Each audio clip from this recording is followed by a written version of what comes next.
Hi అండి, మళ్ళీ వచ్చేసాను కారాస్ చేయడానికి. మామూలుగా ఇంట్లోనే పెద్ద పెద్ద గిన్నెల్లో కూడా కారాస్ చేసి మీకు వీడియో అయితే పెట్టాను.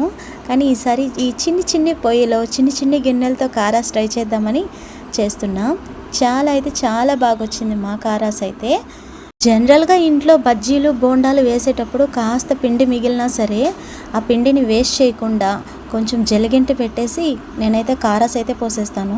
కప్పు కారాస్ అయినా సరే ఏదో ఒక టైంలో స్నాక్స్గా యూస్ అవుతుందని చెప్పి నేను చేస్తాను. కానీ ఈసారి అయితే మీకోసమే ఈ చిన్ని గిన్నెలో చేస్తున్నా కారాసు. ప్రతిరోజు ఇంట్లో చేసే వంటలు స్నాక్స్ని ఇలా చిన్ని గిన్నెల్లో చేస్తుంటే ఇదొక మంచి ఎక్స్పీరియన్స్. ఇప్పుడైతే వీటిని చిన్ని గిన్నెలు మినీచూర్ వంటలు అంటున్నాం, కానీ మా చిన్నప్పుడైతే ఈ గిన్నెల్ని బుడిగీలు అనేవాళ్ళం.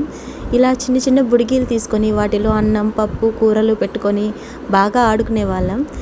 ఇంతకీ కారాస్ ఎలా ఉందో కామెంట్ చేయండి.